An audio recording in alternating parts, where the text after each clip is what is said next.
Hi everybody, I'm Andy Murray from WhatCulture.com. And I'm Michael Sidgwick from WhatCulture.com. And we are here with your after news update today. We've only got one story to talk about this afternoon. It's been a bit of a quiet day, but I think this is quite a big one, so let's run it down. Tommaso Ciampa.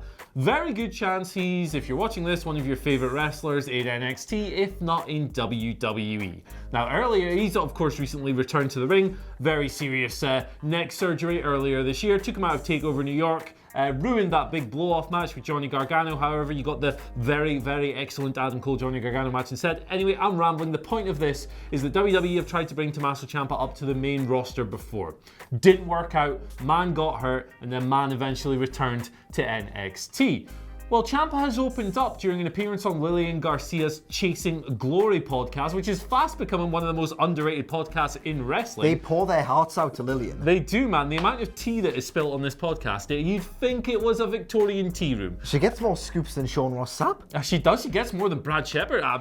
Fair enough. But with regards to the prospect of being called up to the main roster, Ciampa said, "I've vocalized to them that if I ever have to go to Raw or SmackDown, I'm going to retire and become a producer or coach." He says that when the initial call-up went through the last time around, he thought it, he didn't want it. He said he didn't want it, he made that very clear.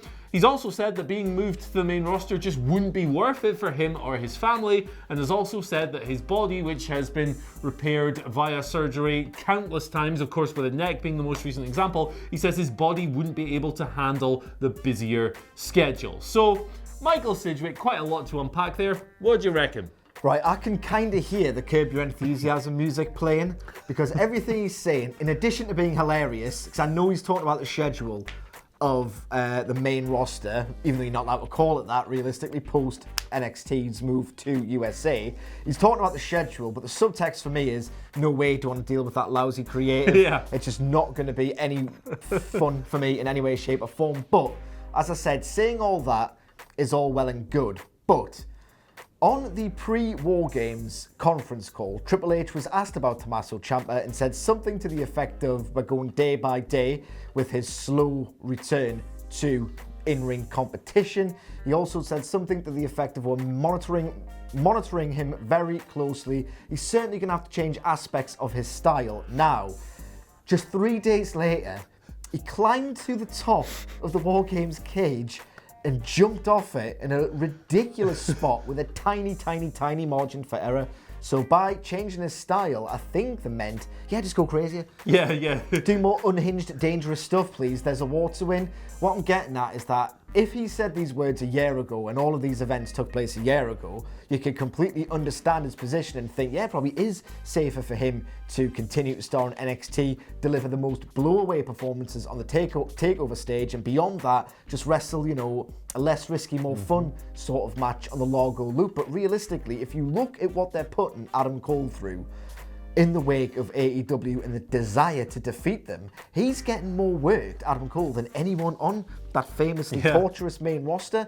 And if you look at where Tommaso Ciampa's character arc is heading, he could theoretically be taking away that title from Adam Cole. And if by that point AEW is still beating them routinely in the ratings, they could theoretically ask Tommaso Ciampa to go up to Moonlight on Raw in a special NXT showcase match, or however they want to justify putting more NXT stars on USA for cross-promotion purposes.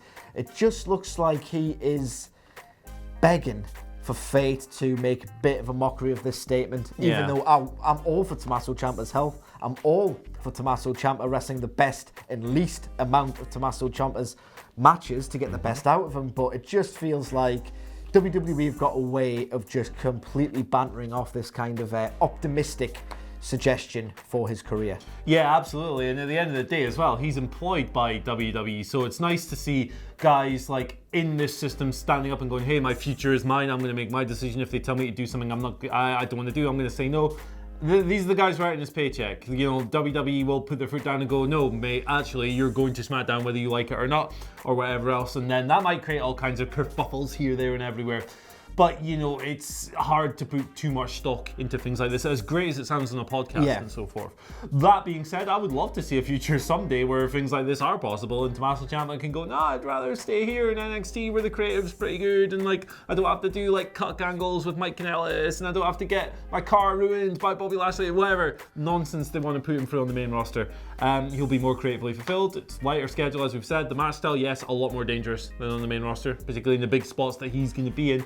I would like to see more young, modern generation performers in that production room as well. Because I remember last year when there was a spate of bangers on Raw, I think it was Sean Ross Sapp actually, who highlighted the fact that Tyson Kidd put a lot of those together. And it speaks to something because he's like a great modern day worker. He knows exactly how these matches need to go in order to excel. So more guys who are more keeping with like this generation of talent working out the matches, then that can only be a good thing. Yeah, totally agree. Couldn't agree more. Nothing more to add. Tell us what you guys think, however, down in the comments section below. What do you reckon of Tommy Ciampa? Is he being serious here? Is he maybe working people? Or what do you reckon the merits of staying in NXT are versus going up to the main roster? Let us know down in the comment section below. Don't forget to like, share, subscribe, ring the bell for notifications. Then follow us on Twitter at WhatCultureWWE, hashtag this is the news, hashtag good after news. Send us all your Twitter questions. We haven't got any today because we jumped into the studio as soon as we saw this story. Once you've done that, you can follow Michael Sidgwick on Twitter at Sidgwick. You can follow me on Twitter at Andy H. Murray. The H stands for hiss, because I'm doing a cat gimmick in 2020. Bye!